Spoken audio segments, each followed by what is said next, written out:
आप सभी का बहुत बहुत स्वागत है। अभी भी भारतीय जनता पार्टी की कार्य समिति की जो बैठक संपन्न हुई, इस बैठक का समापन आदरणीय प्रधानमंत्री जी के बहुत ही प्रेरक उद्बोधन से हुआ। और मैं ऐसा मानता हूं कि प्रधानमंत्री जी का उद्बोधन ये प्रेरक भी था, दिशा दर्शक भी था और भविष्य की राह दिखाने वाला था। सबसे महत्वपूर्ण बात प्रधानमंत्री जी ने जो कही वो ये थी कि भारत के जीवन का सर्वोत्तम काल आ रहा है, हम सामने देख रहे हैं। ऐसे समय हम लोग मेहनत में पीछे न रहे, प्रयत्नों की पराकाष्ठा करें, अपने जीवन का क्षण क्षण और अपने शरीर का कण कण हम भारत की इस विकास गाथा में लगाए और भारत के इस सर्वोत्तम काल के साक्षी हम लोग बन सकते हैं। इस प्रकार की एक बहुत महत्वपूर्ण बात उन्होंने कही और साथ साथ ये भी कहा कि इस अमृत काल को कर्तव्य काल में परिवर्तित करें, तभी हम अपने देश को तेजी के साथ आगे ले जा सकते हैं। आदरणीय प्रधानमंत्री जी ने एक प्रकार से ये बताया कि भारतीय जनता पार्टी अब केवल राजनीतिक आंदोलन भर नहीं है, तो उसका रूपांतरण एक सामाजिक आंदोलन में हुआ है, जो समाज के सामाजिक आर्थिक परिवर्तन के लिए काम करने वाला, कार्य करने वाला उपकरण इस रूप से आज कार्य कर रही है। और उसी अनुरूप हमारे कार्यकर्ताओं ने भी काम करना चाहिए। साथ ही में उन्होंने कुछ कार्यक्रम भी हम लोगों को विशेष रूप से करने को कहा, जिसमें भारतीय जनता पार्टी के मोर्चों के कार्यक्रम ये बॉर्डर विलेजेस में हो, बॉर्डर विलेजेस के साथ हमारा संपर्क ज्यादा बने, उनका मेन स्ट्रीमिंग ये हम लोग कर पाए और वहां पर हमारी एक्टिविटी बढ़े, ताकि हमारा संपर्क सूत्र भी वहां बने और हमारी विकास की योजनाएं भी बॉर्डर विलेजेस तक पहुंचे। उसी प्रकार से आकांक्षी जिलों के विकास में भारतीय जनता पार्टी के कार्यकर्ताओं की भूमिका हो। जहां पर हम लोग अगर माल न्यूट्रिशन से लड़ाई कर रहे हैं, तो क्यों ना भारतीय जनता पार्टी के कार्यकर्ता भी अपनी ओर से वहां पर कोई ना कोई ऐसा कार्य चलाए कि जहां से न्यूट्रिशन मिशन को एक मदद हो। आकांक्षी जिलों में जो कार्य चल रहे हैं वो कार्य गति से हो, इस पर हम लोग ध्यान दें। उसमें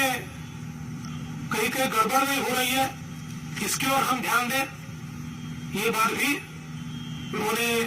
हम सभी को बताई है। इसके साथ साथ एक भारत श्रेष्ठ भारत इस संकल्प को दोहराते हुए हमारे सारे राज्य एक दूसरे के साथ समन्वय करें, एक दूसरे के भाषा को, कल्चर को हम किस प्रकार से अपनाएं, किस प्रकार से उसके साथ हम लोग एक भावनात्मक रूप से जुड़े, इसके भी कार्यक्रम हो। जिस प्रकार से काशी में तमिल संगमम हुआ, उसी प्रकार से हम लोग अलग अलग भाषाओं को साथ में लेकर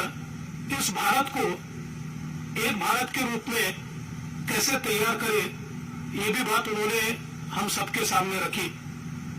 एक बहुत महत्वपूर्ण बात उन्होंने कही कि आज जैसे हमने बेटी बचाओ बेटी पढ़ाओ के माध्यम से विशेष रूप से जेंडर डिस्पैरिटी को दूर करने का प्रयास किया और जिस प्रकार से उस बेटी को बचाने की कोशिश की जो बेटी समाज की कुरीतियों के कारण गर्भ में ही मारी जा रही थी, उन्होंने कहा इसी प्रकार से आज हमारी धरती माता की पुकार को भी हमें सुनना है। जिस प्रकार से हम लोग केमिकल्स का, फर्टिलाइजर्स का अनन्वित उपयोग करते हुए हमारी धरती माता को प्रदूषित कर रहे हैं, जिस प्रकार से आज इस प्रदूषण के कारण क्लाइमेट चेंज की विभीषिकाओं से, जलवायु परिवर्तन की विभीषिकाओं से हमें जूझना पड़ रहा है, हमको धरती माता की पुकार सुननी होगी और धरती माता की इस पुकार को सुनते हुए चाहे वो प्राकृतिक खेती हो या एनर्जी ट्रांजिशन हो, इन सारे विषयों के ऊपर भारतीय जनता पार्टी को सरकार के साथ कदम से कदम मिलाकर चलना होगा और इसमें हम किसानों को किस प्रकार से प्रेरित कर पाए, किस प्रकार से उनको मदद कर पाए, इसको एक मिशन के रूप में हम कैसे ले पाए ताकि जलवायु परिवर्तन में और उसके खेती किसानी पर होने वाले परिणाम और उससे धरती माता पर होने वाले परिणाम, इसको हम कैसे दूर करें, इसके ऊपर भी हम लोग कार्य करें। आदरणीय प्रधानमंत्री जी ने ये भी कहा कि विशेष रूप से हम लोग 18 से 25 इस आयु की जो हमारी तरुणाई है, इस तरुणाई ने भारत के राजनीतिक इतिहास को देखा नहीं है। उन्हें पता नहीं है कि भारत में पिछली सरकारों में किस प्रकार से अनाचार, दुराचार और भ्रष्टाचार देखा गया, किस प्रकार का कुशासन था और कहां भारत आज चलते हुए आया है और किस प्रकार से हम सुशासन की ओर जा रहे हैं। इसलिए 18 से 25 इस आयु के जो हमारे युवा है, इनमें भी जागृति तैयार करना,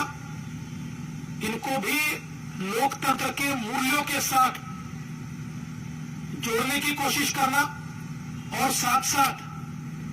किस प्रकार से के कुशासन से हम सुशासन की ओर आए हैं, ये बताकर उनको सुशासन के साथ जोड़ना और सुशासन का महत्व क्या है, सुशासन से देश कैसे परिवर्तित होता है, ये सारी बातें उन तक पहुंचाने का काम भी भारतीय जनता पार्टी को आने वाले दिनों में करना है। साथ साथ भारतीय जनता पार्टी भाजपा जोड़ो अभियान चलाएगी, जिसमें सभी लोगों को भारतीय जनता पार्टी के साथ जोड़ने का प्रयास हम करेंगे। और प्रधानमंत्री जी ने एक बात बहुत स्पष्टता से बताई कि हम लोगों को संवेदनशीलता के साथ समाज के सभी अंगों के साथ अपना रिश्ता जोड़ना है। आज भारतीय जनता पार्टी सभी समाजों तक पहुंची है, लेकिन कहीं पर अगर कोई कमी है तो उसको भी दूर करना होगा। और साथ साथ ये भी संदेशा उन्होंने दिया कि ये सारी चीजें करते हुए केवल वोट की चिंता मत कीजिए, वोट के लिए ये सारी चीजें मत कीजिए, हमें देश और समाज को बदलना है, ये हमारा कर्तव्य है। कोई वोट दे या न दे, अगर हम इस सामाजिक काम को आगे करते जाएंगे, लोगों को जोड़ते जाएंगे, तो लोग हमारे साथ जुड़ेंगे।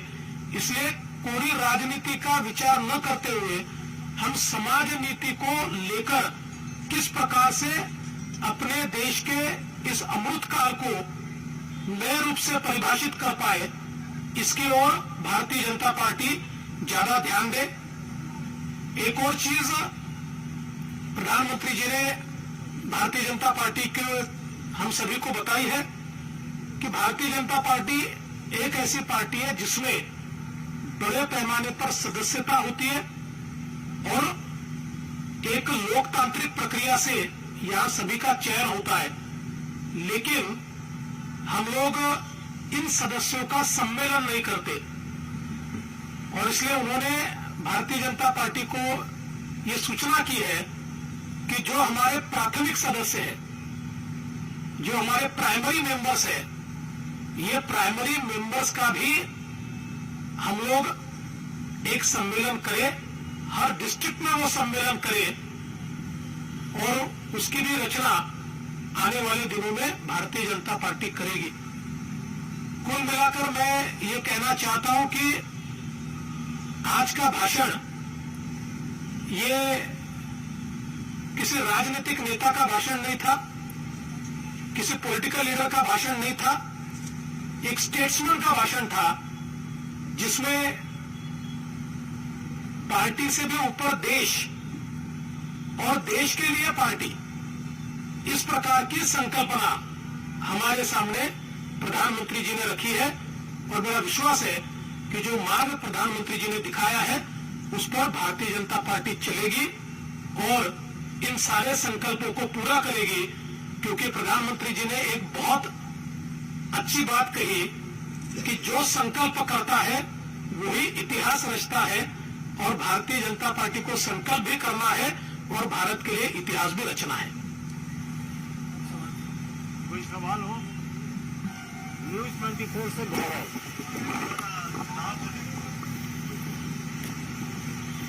सर, लगभग 1 घंटे का जैसा कि आपने बताया उनका भाषण था। 9 राज्यों में चुनाव है, फिर अगले साल फाइनल है, इसको लेकर कुछ उन्होंने कहा चुनाव की तैयारियों में जुड़ने के लिए? देखिए, सब लोगों को यही लगता था कि चूंकि सामने चुनाव है तो ये भाषण चुनाव का होगा, इसलिए मैंने स्पष्ट रूप से कहा ये राजनेता का भाषण नहीं था, स्टेट्समैन का भाषण था और इसलिए चुनाव को लेकर कोई बहुत बड़ी बात उन्होंने अपने भाषण में नहीं कही। हाँ, ये जरूर कहा कि भारतीय जनता पार्टी को मजबूत कीजिए और हर जगह पर भारतीय जनता पार्टी पहुंचे, ये प्रयास कीजिए। विकास चंद्र न्यू रिलेशन बोलिए। पार्टी की बैठक हुई, बैठक में क्या प्रधानमंत्री नरेंद्र मोदी ने सिर्फ जो आपने कहा कि स्टेटसमैन की तरह उन्होंने बात कही, संगठन को लेकर के क्या कुछ उन्होंने बातें कही, क्योंकि जिस तरीके से आगे चुनाव है और तमाम सारी चुनौती है उसको लेकर? देखिए, ये पूरी बातें संगठन के लिए ही थी।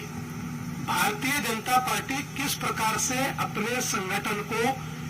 देश के विकास के इस अमृत काल में जोड़े। मैं फिर एक बार कहना चाहता हूं, उन्होंने बहुत एक ऐसी बात कही है कि ऐसा काल जो अभी आता हुआ दिखाई पड़ रहा है, ये शायद अगर हम लोग इस काल को अगर हमारे विकास यात्रा में परिवर्तित नहीं कर पाए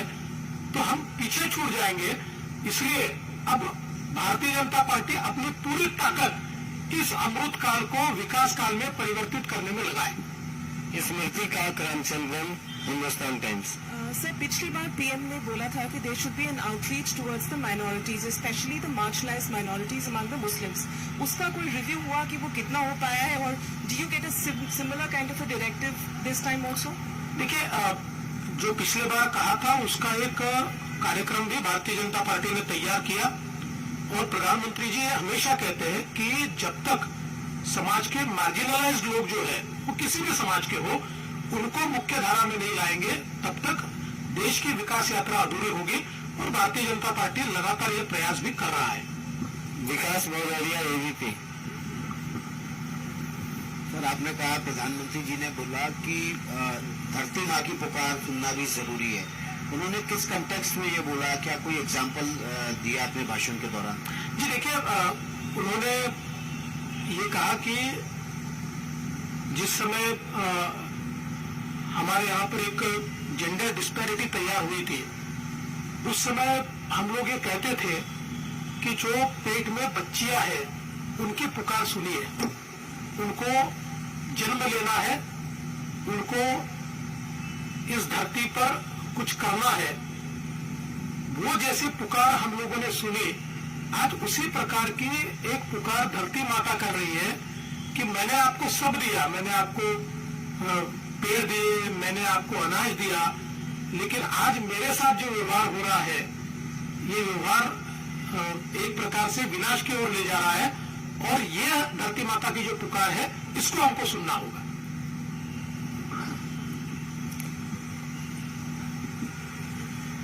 संतोष पाठक,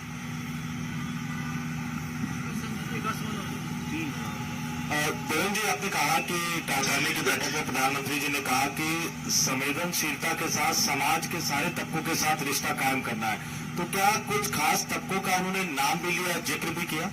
नहीं, देखिए, समाज के सभी तबकों का अर्थ ये होता है कि सारे के सारे, उसमें पर्टिकुलर ये तबका या वो तबका नहीं, समाज के जितने पिछड़े हैं, ये सभी को हम लोग किस प्रकार से मुख्य धारा में ला पाए, इसका प्रयास हमको करना है। Devendra ji, I am Aditi Tandon from the Tribune. I just wanted to ask that opposition's negative propaganda and campaign against the Prime Minister featured in the political resolution. Did the Prime Minister comment on the opposition's role in Amrit Kaal? प्रधानमंत्री जी ने केवल इतना ही कहा कि हमें अपेक्षा करते हैं कि इस यात्रा में सभी लोग अपनी अपनी भूमिका निभाएं, और उन्होंने ये भी कहा कि हम कभी भी अपोजिशन को कमजोर नहीं समझते, लेकिन भारतीय जनता पार्टी ने अब ये ताकत तैयार की है कि हम अपने भरोसे ये सामाजिक आर्थिक परिवर्तन की लड़ाई तेजी से आगे ले जा सकते हैं। सीताराम त्रिपाठी, आज तक। देवेंद्र जी, मेरा सवाल ये है, क्या प्रधानमंत्री की ओर से ये भी कहा गया कि चुनाव में सिर्फ 400 दिन तकरीबन बाकी हैं, ऐसे में सभी समाज के तबकों तक जाएं, और क्या पसमानदा और बोरा मुसलमानों का भी जिक्र करते हुए स्पेसिफिक ये कहा गया कि वो आपको वोट करें या ना करें, लेकिन उनका साथ और उन पर विश्वास जमाने की पूरी कोशिश बीजेपी के कार्यकर्ताओं की ओर से की जानी चाहिए? देखिए, ये जरूर प्रधानमंत्री जी ने कहा कि चुनाव में 400 दिन है, तो हमारे इस कार्यकाल की सेवा के लिए हमारे पास 400 दिन शेष है। ये 400 दिन हम मतदाताओं की पूरी सेवा करें। उन्होंने स्पेसिफिक ये समाज या वो समाज ऐसा न कहते हुए सारे समाज, जितने मार्जिनलाइज समाज है, सबका उल्लेख किया है। ठाकुर, देवेंद्र जी, आपने कहा कि 18 से 25 आयु वर्ग वाले हुए हैं। प्रधानमंत्री ने कहा उन्होंने देखा नहीं पीछे जो भी अच्छी बुरी बातें जो भी रही हैं, तो क्या वो जो नेगेटिविटी था उसके बारे में बताएंगे कि हम कैसे अच्छे शासन की तरफ जा रहे हैं, तो उसको भूले, क्या स्पेसिफिक क्या था वो चीज? देखिए, बहुत स्पष्ट रूप से ये बात ऐसी है कि ये जो 18 से 25 के जो लोग हैं, इन्होंने पुराने सरकारों में जो कुशासन चला उसको उन्होंने देखा नहीं है, क्योंकि समझ लीजिए 2013-14 में उनकी उम्र 10 साल की 12 साल की रही होगी, तो सुशासन और कुशासन का अंतर क्या है? जब हम लोकतंत्र में काम करते हैं तो लोकतंत्र में सुशासन से किस प्रकार से प्रगति होती है, इसका कंपैरेटिव इस प्रकार का एनालिसिस करते हुए अगर हम उनके पास जाएंगे तो उनका लोकतंत्र में विश्वास भी बढ़ेगा, और साथ साथ कुशासन और सुशासन का अंतर भी उनको समझेगा। थैंक यू, बहुत बहुत धन्यवाद।